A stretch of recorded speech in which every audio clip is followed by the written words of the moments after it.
Welcome to the WGFestival Masterclass on World Building in partnership with the Academy of Motion Pictures Education Initiatives. I'm Vanessa Taylor, and today I will be speaking with the screenwriters of DUNE, Eric Roth, John Spaihts, and Denis Villeneuve, who also directed and produced the film. I will just dive in because I have so many questions. I would like to start with you, Eric, and I would love to know what kind of dialogue you and Denis had sort of going into this as you approached your draft. Well, we started kind of blind in a way. I mean, except for obviously Denis, we both knew the book very well. And you had you also read it a long time ago? I know, Denis, you had read it when you were in your early teens. Eric, at what point had you come across it? I had read it when I was in my early teens, but then when Denis talked to me about doing it, I obviously reread it, thoroughly, more than once, and wanted to see what were the pitfalls. And I also was asked to write a long treatment for the state, because they wanted to make sure we weren't going to besmirch the piece, and in any way take off on some kind of flyer.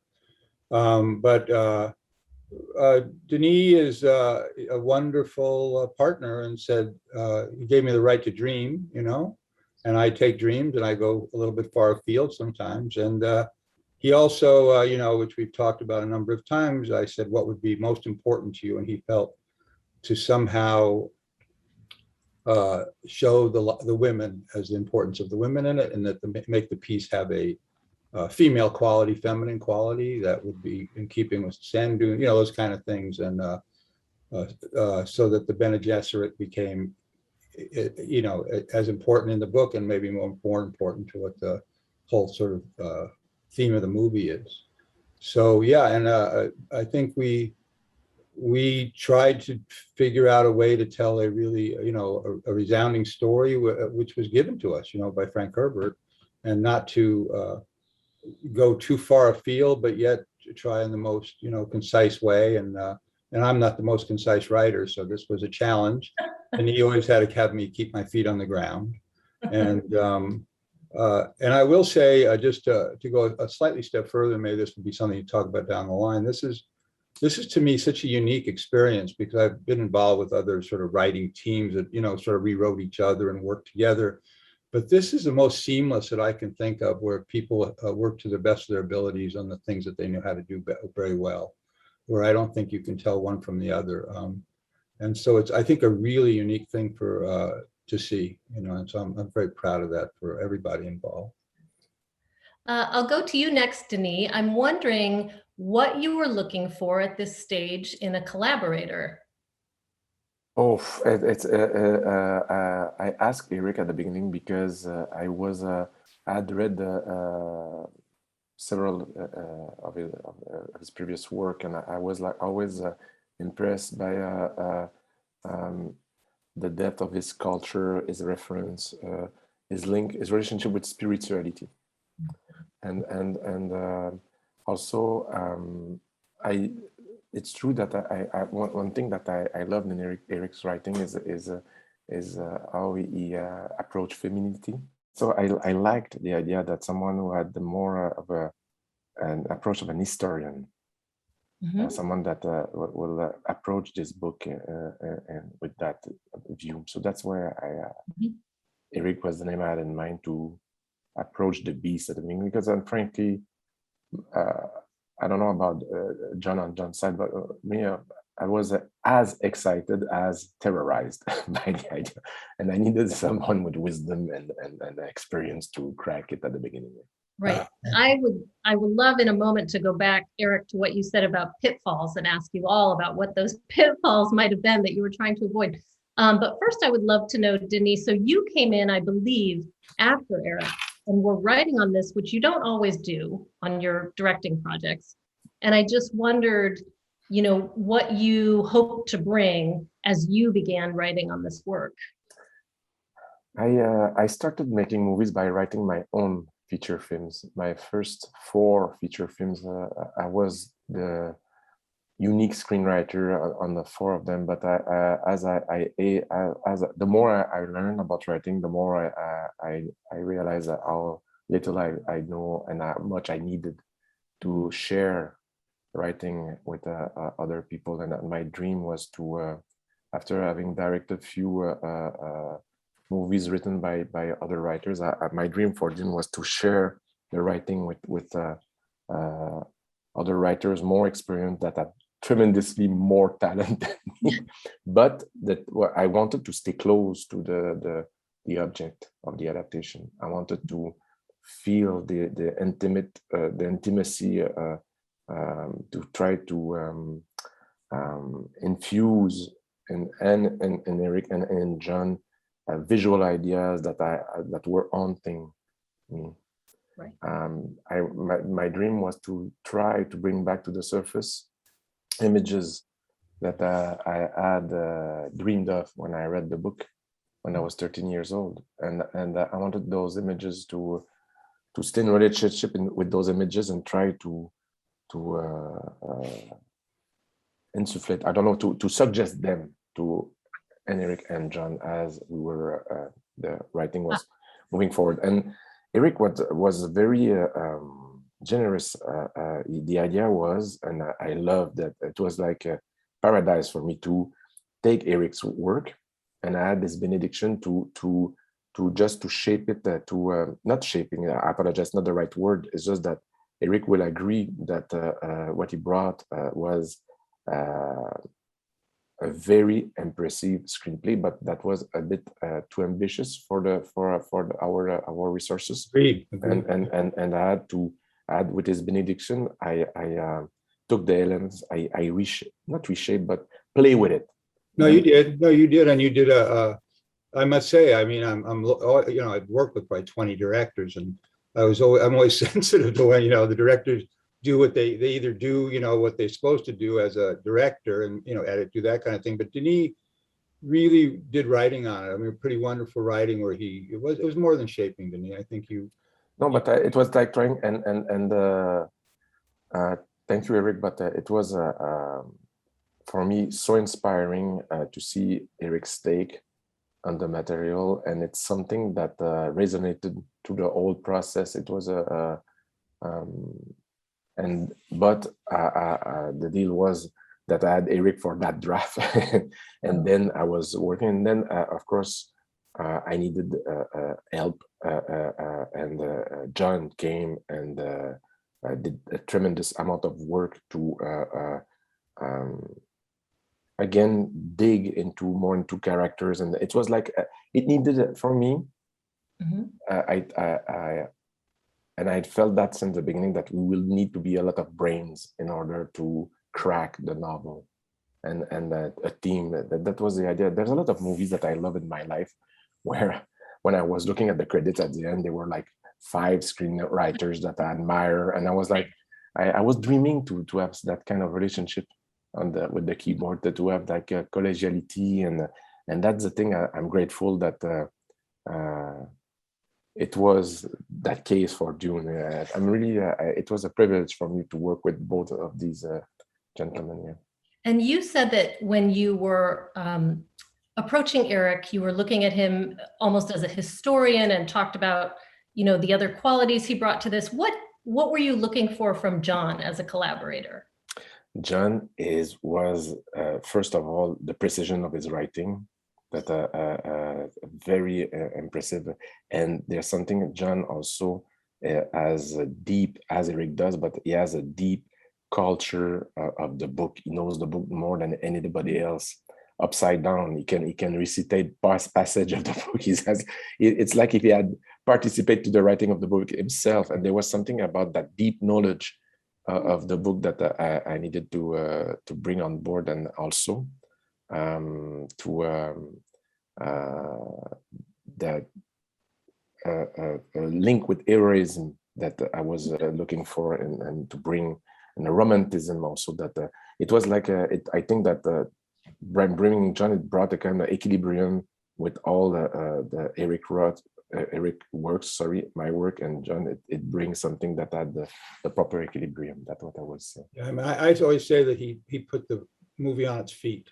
I mean, it was, or I'm not saying he brought it down to earth, but but in other words, he was able to accomplish both in a way, and he made one of the great, I think, wonderful transformations, making one character a Black woman that was a man, and I think that was a sort of an astounding idea. And but when I read his draft, you're always very suspect. What happened here? Right. Where did my work go or something? Right.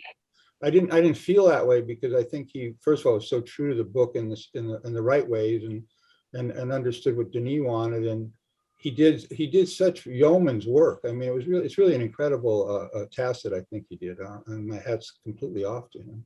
So, sorry. Yeah, I'm just going to say, I mean, I'm just a more fanciful writer than John is, and that doesn't mean better, but I take flights of fancy, and I won't say what we did, but when I first wrote something, and Denis said, "That's lovely, and how are we going to afford the rest of the movie?" And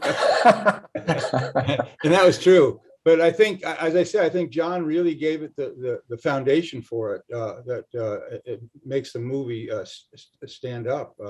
So John, I would love to hear from you then about, first of all, it sounds like you had a real history with this book. Second of all, I cannot even imagine what it would be like to know that you were going to come into this process after both Eric and Denis had been working in it. I mean, did it feel crazy to be, I also wonder, I didn't ask you others about this, but it's so famous and gigantic, Dune. I mean, was there for any of you a sense of intimidation in the face of this material, or not so much? It sounds like, John, you're really knowledgeable about that material. But yeah, well, if I'm sorry, John, I would just say I was afraid at the beginning, and I remember having a discussion with Eric at the beginning, and I'm so grateful that Eric took the helm to the baton at the beginning and start to really try to tame the beast, because I was impressed. Yeah, I was like a bit paralyzed at the beginning. I remember. Yeah, that's what I want to on my side. Yeah. John? Well, I did know the book very well. I read it fairly young, at 12 or 13, and it was one of those books I reread every summer vacation for many years growing up. So it was an old friend. Wow.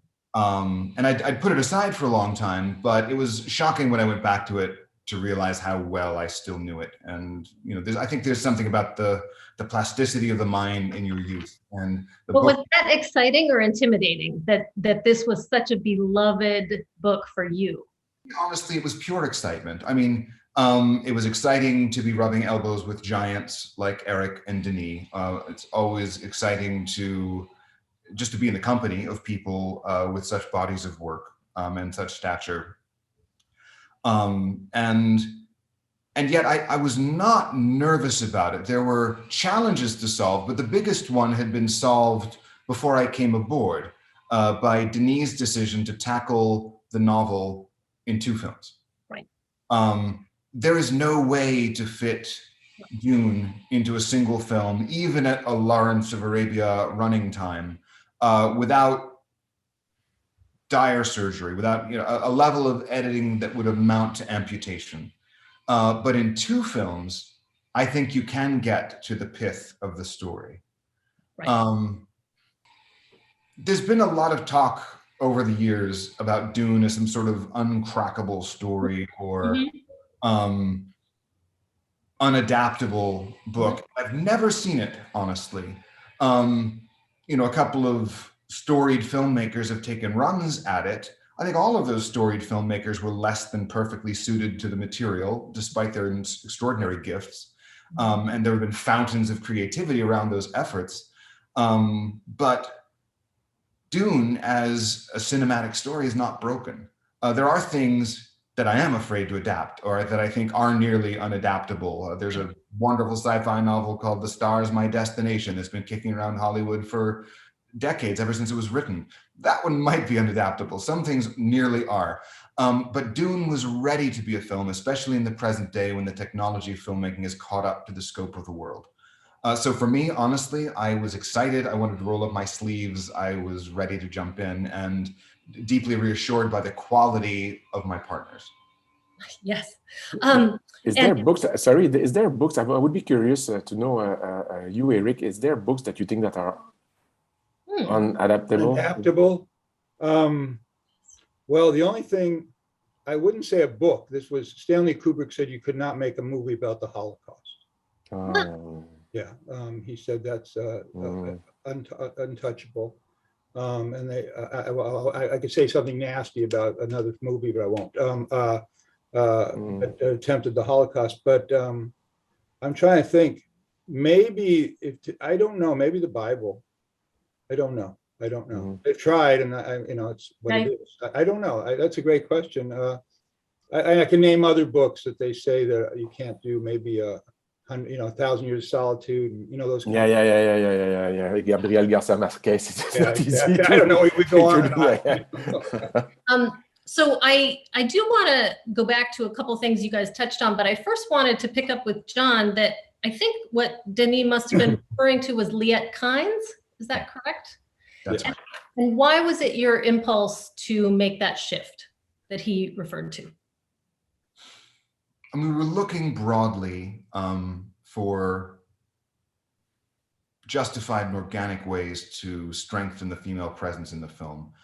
Dune as a novel has some very powerful and memorable female characters, really seminal female characters. But it's still a mostly male book and in some ways a product of its time. So we were looking for opportunities. And the character of Leet Kind is a little peculiar in several ways. In the very earliest notebook drafts of Dune, Leet Kind was the protagonist.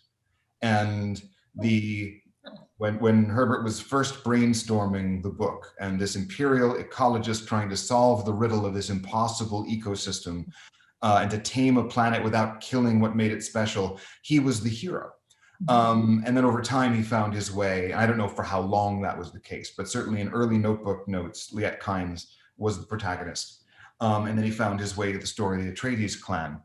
And so there are ways in which Leet fits a little awkwardly in the story. There's spoilers for a moment, there's a relationship in the novel that bears no fruit. We find out that Leet Kind is actually the father of Chani among the Fremen, which is very awkward in the storytelling because then Chani finds out that Leet Kind died right before she and Paul are kind of falling in love, and they have to process dad dying very quickly and then pivot to falling in love. And then we never really talk about that relationship again in the story. It's kind of a phantom limb. And there was certainly, it would only be confusing to try to introduce and then sweep away that relationship in the narrow confines of a film. So Leet Kind's only relationship that was left in our book is really a relationship to the planet of Arrakis, to the ecosystem, and to the desert tribes of the Fremen, with whom Leet has completely integrated. And the message Leet brings is so fundamentally maternal and about healing a world and preserving a people and finding a way of integrating the Aboriginal tribes, which were so much a part of her life now, and this miraculous ecosystem that's evolved on this planet, that to make her a woman almost felt obvious after the fact. It almost as if she should have been from the beginning. And of course, this is the human diaspora 10,000 years in our future or more.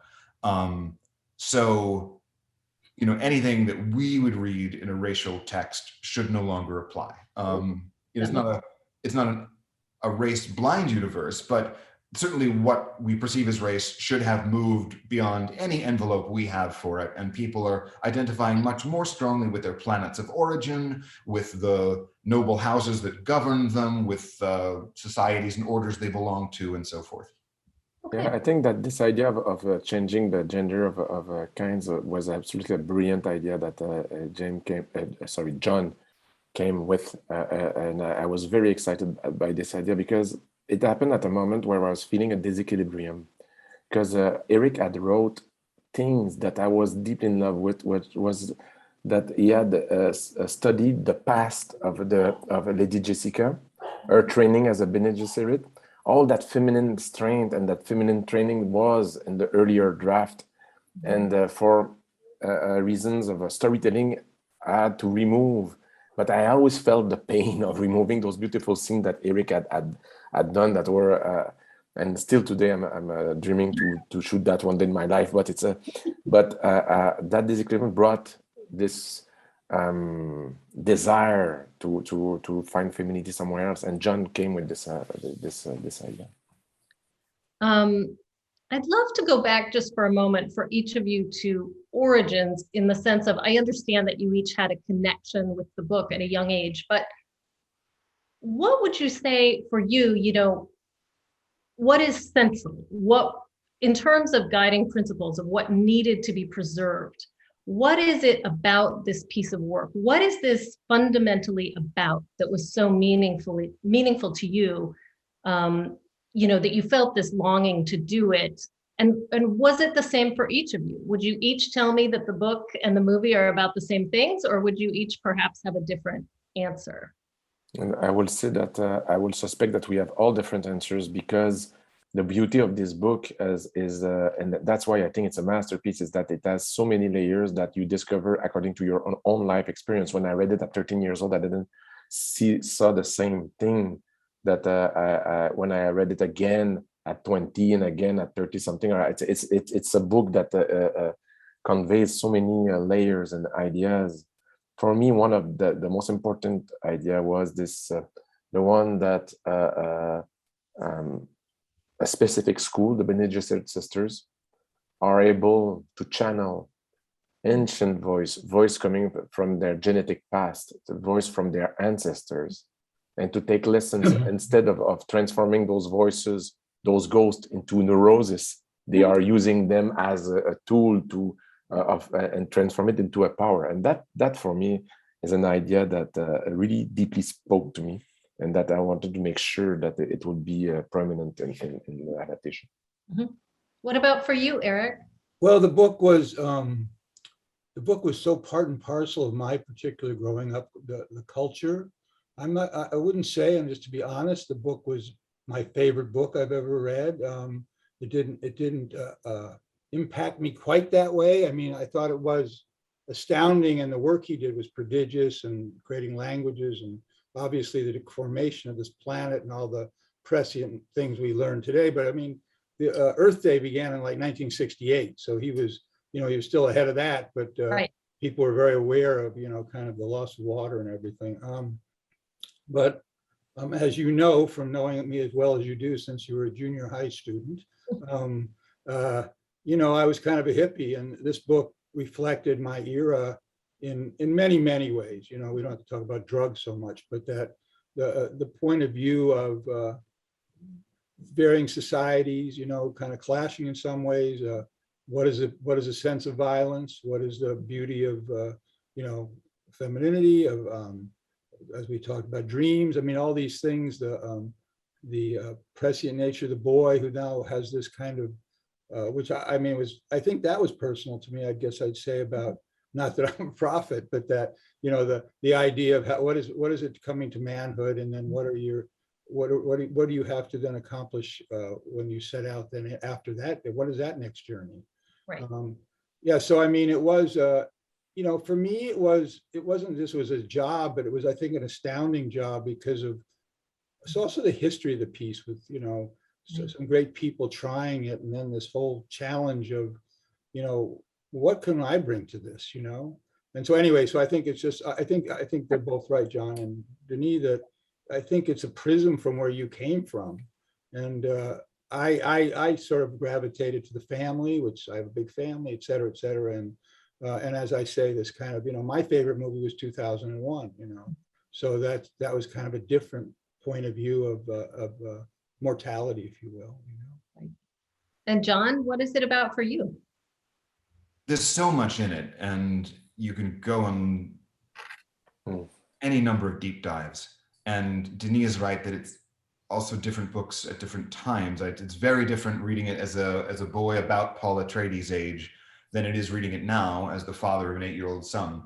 And I definitely attach to different points in the narrative now. But for me, the real soul of Dune is almost an abstraction. If you read most genre fantasy, you tend to find characters representing clear and bold points of view. for the king, for honor, for family, whatever it is. And in Dune, every character has this nuanced and many layered appreciation of their circumstance and their place in the world. Duke Leto Atreides has a code of honor and he believes in it. He has a family that he loves dearly. He is aware of the Imperium as a morally dubious enterprise founded on physical strength and the doctrine of might makes right. He knows that there are tyrants abroad in the land. He is honorable and is aware that his performance of honor is theater and that it is good propaganda and that it lends him power, it attracts him followers. He's aware that it's still honorable and that that's a good thing. He knows that this will all end someday, that he is not always, not in all ways the good guy in any one interaction. They have a very real world grasp of the complexity of their positions. They are trying to be good people. They are aware that they are participating in systems that are imperfect. And systems that have darkness within them. They try to steer in the best direction. To some extent, they embrace a certain fatalism that this is what they were born to, that the system's beyond their power to change.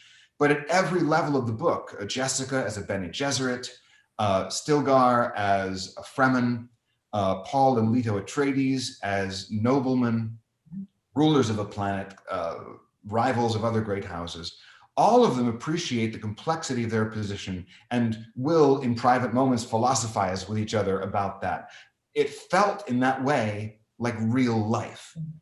We all know that we love our families desperately and that our families are a little bit broken and have some baggage and some skeletons. We love what we do for a living and it's a headache and a drag.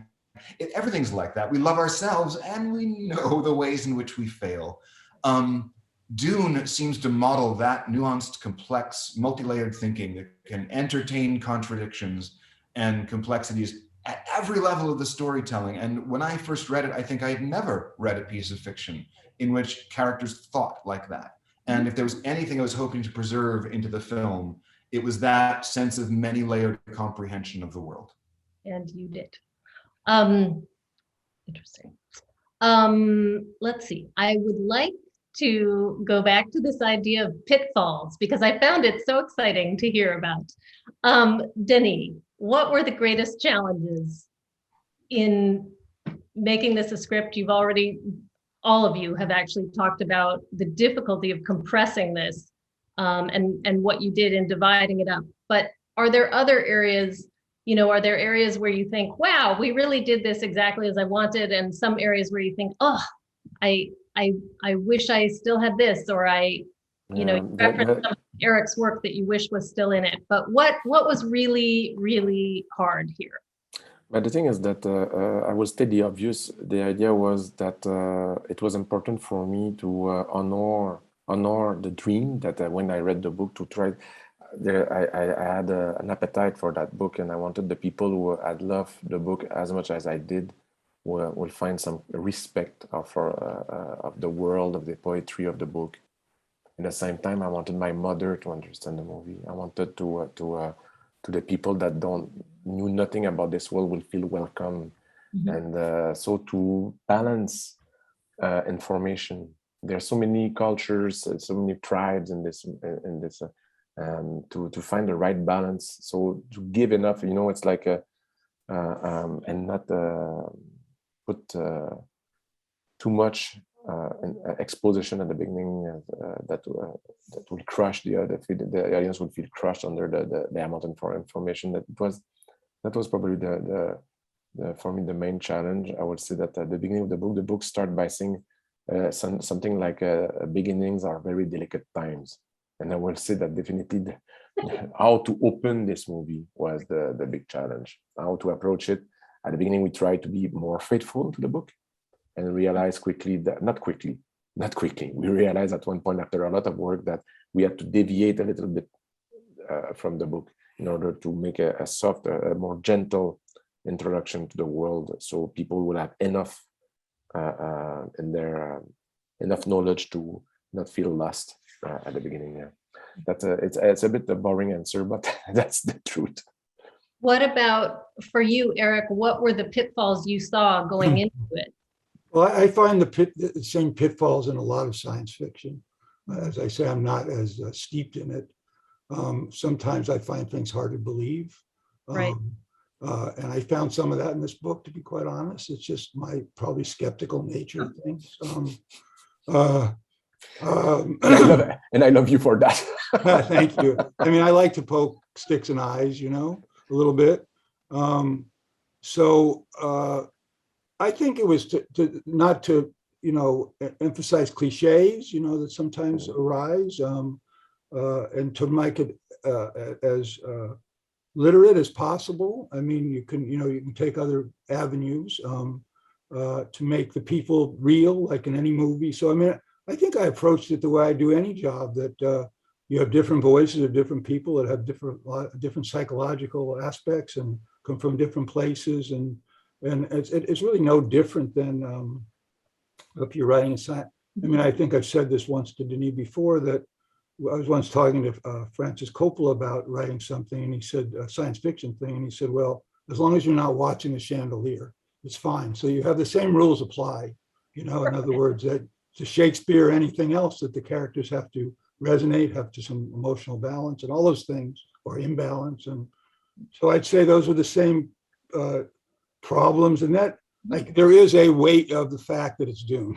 Right. In other words, I would say I haven't adapted anything that I can think of that consequence. Right. It's like the famous thing is that bad books make good movies, and not that Right. DUNE's a bad book, but then I'm safer with Forrest Gump.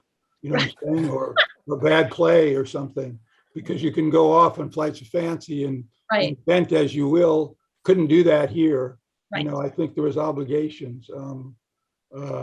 Right. So that, and I think that thanks to Denis and John, they were maintained. I'm not sure if it was left to my devices, it would be the same movie, to be honest with you. But And do you recall a particular scene or element that gave you grief? no, not really. Not really. I think it was, no, I think everything had its challenges and also had its solutions. I mean, I wish I had John at my right hand, who knows the book so well. I did have a woman who was a PhD in DUNE. That's what she was getting. And so she told me what was the gospel, according to her anyway. And I thought that was impressive. And she did know the thing. I think she was helpful to me. But I mean, I guess I'm being honest with you. I don't approach things very differently from anything I decide to do. And the bigger problem for me is the decision to decide to do it, because I don't want to really fall on my face. I'd rather that I left with a nice legacy. But anyway, thanks to these guys, it ended up being something special. And Denis, was that for you a difficult decision when you decided to split this into two? It sounds like it was a necessary decision, but it also alters structurally what you're doing. It was a very spontaneous, I think, coming from an instinct of survival. You said, what am I going to do? So it's like I remember once I took I made the deal with the legendary, and of course, first thing you do is you go back to the book, and spontaneously, and I went back. First thing I said, that we have to make two movies, part one, part two, and that was, and it was not I didn't have to convince nobody. Everybody agreed spontaneously, and now the challenge was where to end the first part, and then that was like a lot of exploration. There was different ideas on the table. And how did you make that decision? What were some different points you were considering?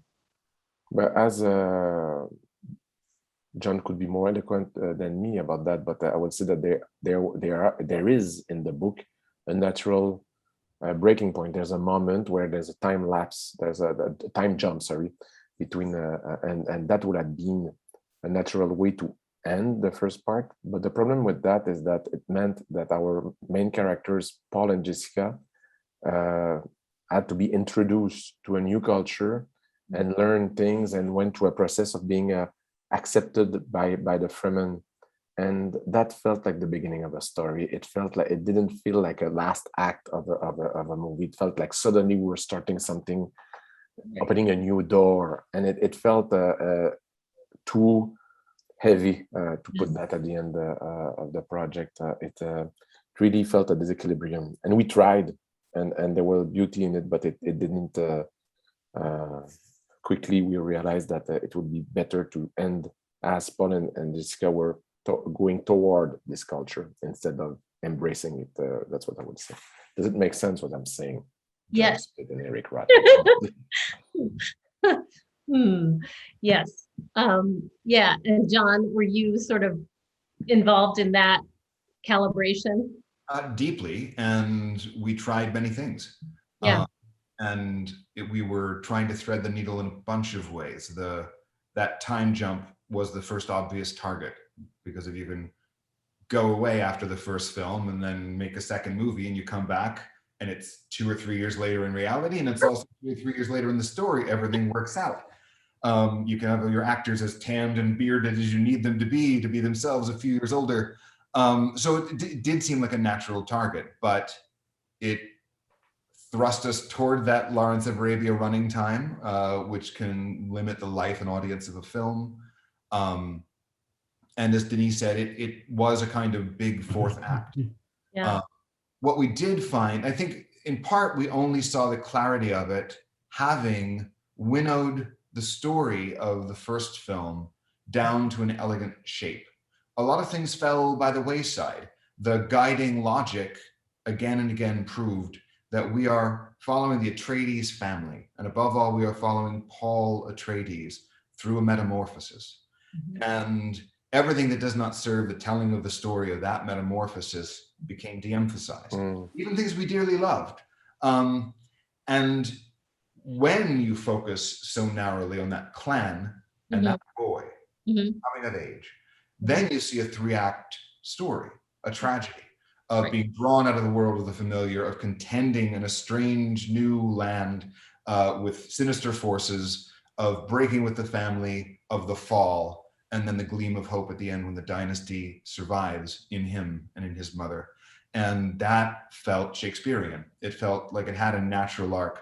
And so it started to feel more and more alien to then tell another whole leg of the story and start new things. Because the tragedy had defined itself, but we really found it by trying to make the story fit into the first film and focusing with increasing intensity on the family and the hero. And that showed us where the story needed to stop in the very moment where he's leaving one world and entering another. Yeah, I could see that being very challenging. I think it was also complicated because there was a question of whether he should shoot 2 movies at once. Right.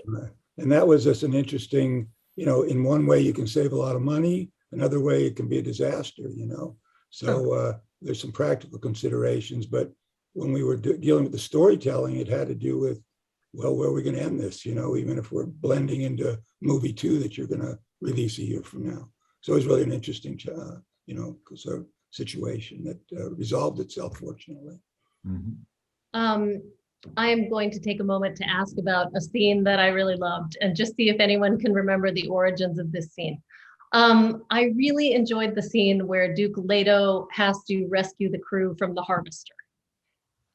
Was that a scene in the book?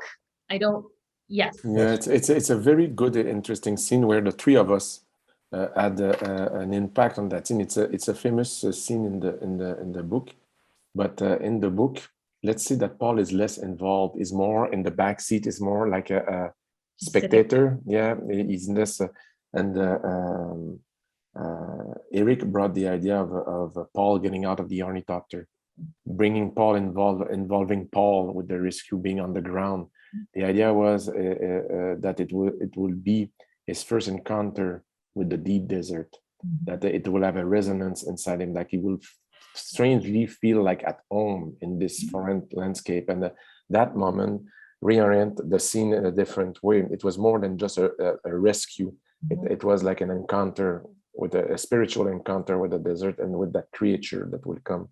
And then from Eric's ideas, John came and slightly shifted where brought this idea of Paul having hallucinations. I think that came from John. It's sometimes, the truth is and it's a thing I love about filmmaking, is collective creativity, meaning that sometimes I don't remember who got the idea exactly. So, gentlemen, if I'm because there's so much decisions. Doesn't matter.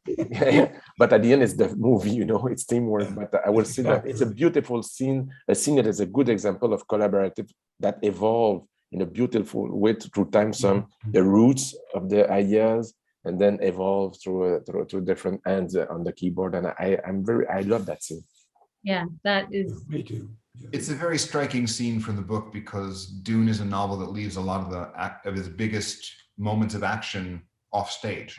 And you get reports of this great big piece of action that just happened. You get characters discussing the aftermath and reacting. But he just wasn't very interested for the most part in writing a lot of big action set pieces in his books. And so they tended to be in the background as like matte paintings. And you get actors in the foreground talking about what it all means. Like theater. Yeah, exactly. This is a scene in the book that is operatically told as an action set piece, really one of the only ones. And I think it's one of the scenes that everyone comes away from the book remembering. There are a few things that people who've read the book once a long time ago will tell you about. And they'll tell you about the Gomja bar, and they'll tell you about the sandworm eating the sandcrawler. And they'll remember that moment. So it was an exciting scene to focus on. But there too, like every scene in the novel, it has too many layers and too many conversations in it to fit into the film. And so there again, it was a process of iteratively finding the essence of the sequence. And was this quite an iterative process in general? Would you say, you know, for all of you compared to other projects, films you've worked on, was this quite iterative? Were there many drafts, or just sort of, yes, okay, yes? Yeah, I mean, Eric and Denis can talk. Eric can talk about his process with Denis because that preceded me. But for my part, the shape of it was that I came in and, you know, took the book apart and did a big adaptive work of my own, which then amalgamated with Eric and Denis' work and pulled all of their finest creative flights into it and sort of mushed it together in one thing. And then Denis and I turned that over again and again and again 4 or 5 times in these very intensely collaborative writing sessions where we'd lock ourselves in a hotel suite for a week, and he would come and go. And when he left, I'd write. He'd come back the next day and we'd talk from 9 till 2 in the afternoon. And I would write until midnight and send him my pages and go to sleep. And he'd come in the morning having read them, and we'd talk until 2 or 3, and we'd do it again. Until by the end of the week, he would leave at 2 or 3 in the afternoon. I would instantly fall asleep and sleep until midnight and wake up and then write until 6 in the morning, send him my pages. Okay. Now I'm very intrigued by this process, and I would love to know, Denis, if you have pursued this process in the past.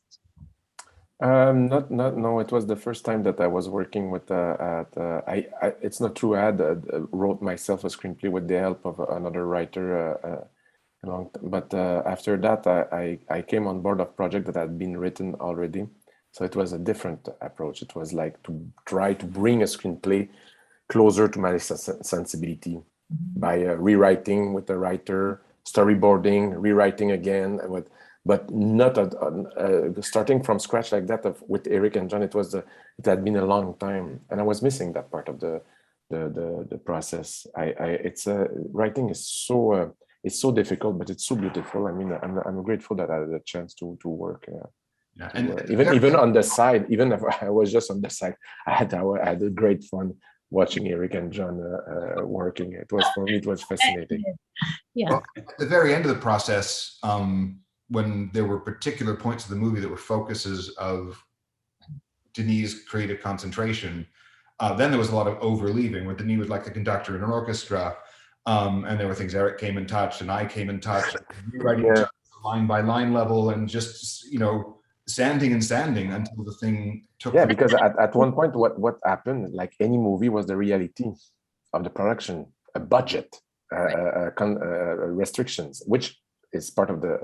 And then that's John came, Eric came, and it was like a sculpture at that moment. Everybody was chipping in to make sure that it will finally have the most, let's say, beautiful shape in the circumstances.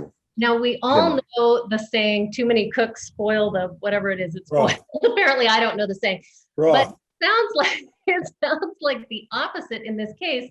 to what do you attribute that? Is there anything to, do you know why? Is it simply that each of you had complementary skills or perhaps personalities? But there was the book, as Eric said, mentioned at the beginning, we had obligation toward the book, and it was like it's an object that has such a strong persona. Yeah. Either you like or you don't like the book, it still has a strong personality, and I think that it helped us to shape. I think that's my take on it.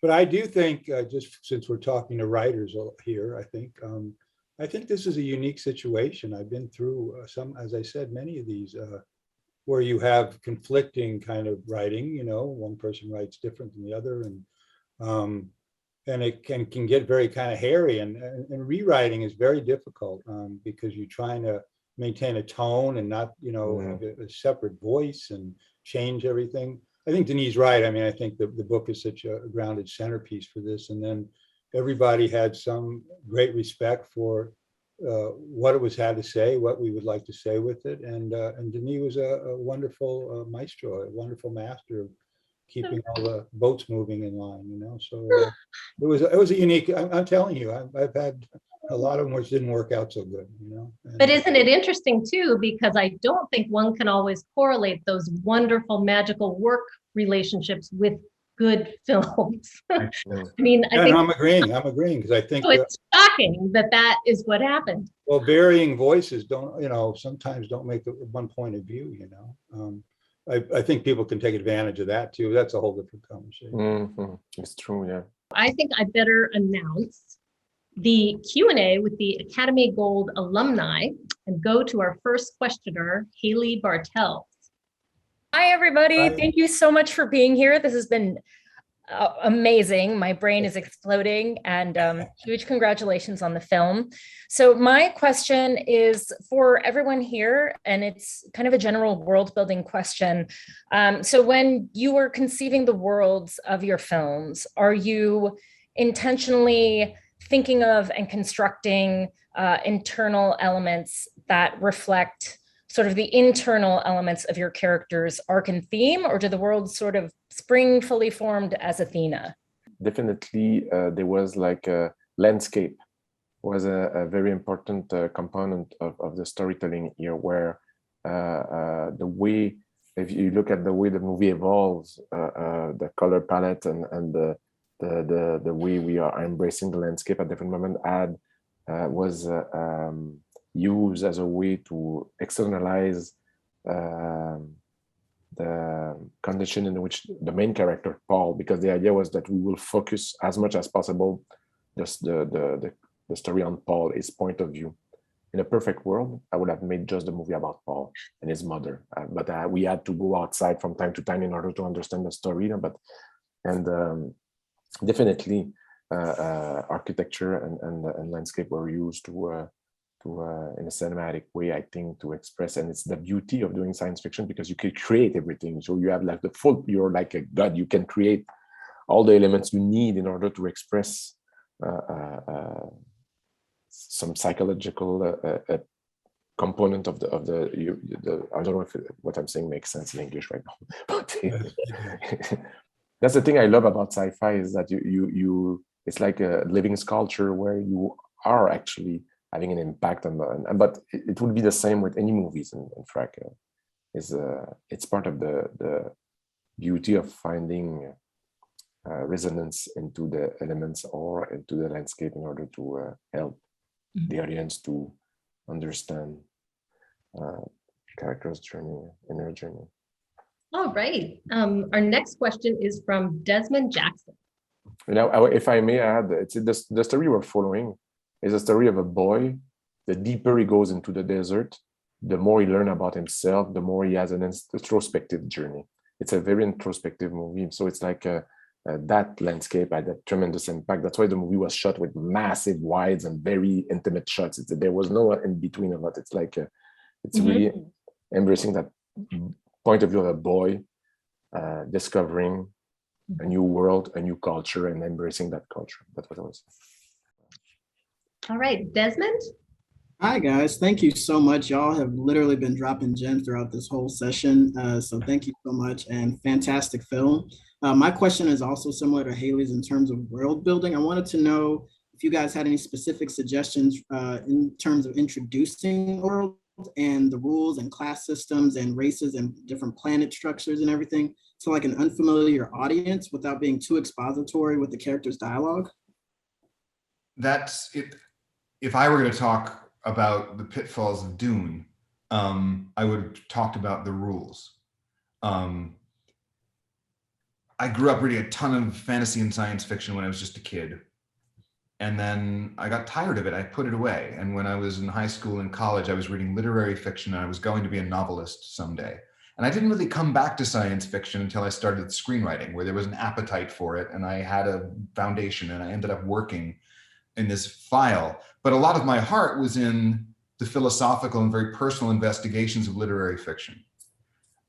There was a way to write DUNE where you kind of went deep and Dungeons and Dragons-y about all the rules and the orders and the people and just really got into the weeds of the world building. And there can be fun in that, but there's very little poetry in it. And above all, it gobbles oxygen. In any movie, there's not much space. Movies are small, they are novellas. And so everything you put in goes into the expense of something else. And the more you are putting in the Tin Makers Guild and the dragons of Lycora and the Nebulons of Troy, whatever you've invented for your world, the more you talk about that, the less your characters are living and breathing in front of the audience. And so the beautiful guiding light in this production was Denis and his desire to tell a story through the pure language of cinema. And that he's saying that about one of the talkiest novels in science fiction. And he says, my goal, my ideal here would be a nearly silent film. We thought he failed. I don't know. But as a compass needle, that guided us in the exposition of everything. So to answer your question very programmatically, if you want to build a fantasy world with intricate rules, write them down, get Dungeons and Dragons-y about them, have your taxonomies, your histories, and then don't ever talk about it. You don't need to. It will color the work because you know it. It will change the way your characters speak because you know where they've come from, you know how they live. It will be implied, it will be poetry, it will be in the background, and that's where it should live. What you want to be doing is telling human stories in the foreground. And so you want to be as economical as possible as you about actually being explicit about any of that world building. Thank you. Our next question is from Marlon De Silva. Thank you so much, Vanessa, and thank you all for this great, insightful panel. I've learned so much. A question I had thinking about the movie was, did you all have any visual references to refer to while writing the screenplay, and how were they helpful when bringing those words to life? If I may, I would just say something that was fascinating for me is that when we started the work, Eric started the work, and I was at the time doing Blade Runner, and I was like overwhelmed finishing the movie on time. And I remember that Eric had done, and still today, those images haunted me as I shot the movie. He had done a beautiful research, historical research that involved science fiction images, but also historical based on medieval research. And it really, all those images helped me I was at the time starting to shape the world. I had images in myself, but I remember the influence of Eric research on his side that I thought was really poetic and insightful. And then when John came on board, at the time it was later, so I had the time to start concept art and to I had the time to so when I remember sometimes John was writing and saying, but by the way, what does it look like? And then I was showing him an image, and then he was like, oh, it was either it was like it was interesting that I was drawing the movie as it was written another day, and then sometimes I was sharing, and it was a dance between the. So that's what I wanted to say. I don't know how that. Yeah. Thank you. And our last question is from Meghna Nagarajan. Hi, you got my name perfectly right. So I really love the movie, and thank you so much for taking the time to speak to us. Obviously, the soundtrack is very haunting. But here's my question. So Chani's character doesn't have like a speaking part until like the last like about 30 minutes of the film, right? But she has such a huge presence throughout the movie. And I wanted to know if that's something that you guys wrote, or is that something that was like directed? It I was remember it's written. yes, it was written. I think it's written to some most extent, you know. Yeah, it was written. The idea here was that Paul is obsessed with those visions all the through, and then when he finally meets her, then there's a birth of an exchange, a contact that is made. But of course, all this is a promise for the second movie. It's like it's a bet that we did with having at the end just to we introduce characters that and I was praying that there would be a part 2, okay, because otherwise it would be weird. But yeah. So, and I don't know if you want to add something, John or Eric, about that. I think that intention was there, but I also think that the power of Chani's presence in the film it flows directly from cinema. It's from the very potent performance of Zendaya herself and the way Denis frames her again and again in the language of dreams. She is the character who most interpenetrates the real world that Paul is adventuring through and the prophetic world that he's experiencing through his unreliable glimpses of the future. And so because she lives in both those worlds, she acquires a higher significance. And of course, she greets us at the top of the movie as her voice who frames the historical conflict that will play out throughout the film. One thing I will say is that I agree, of course, with what Eric and John said, but I was, as a director, I was mesmerized by Zendaya, by her presence, by her power, the magnetism, I don't know. Yes. And I shot more, I add more, I got, let's say, artistically excited by this actress that I think is absolutely has such a strong presence and a strength on screen. And so I shot more, but it respected the frame that was written. That's what I would say. But yeah, there's more images. there's more in a way that the more I was shooting with Zendaya, the more I wanted to shoot. So that's why I'm looking forward to do part 2. Thank you so much. Thank you all so much. I think that probably brings us to an end at exactly 5:01. I feel a sense of pride. I won't lie. Great job. Great job. Thank you. Thank you all. Thank you, Vanessa. Thank you.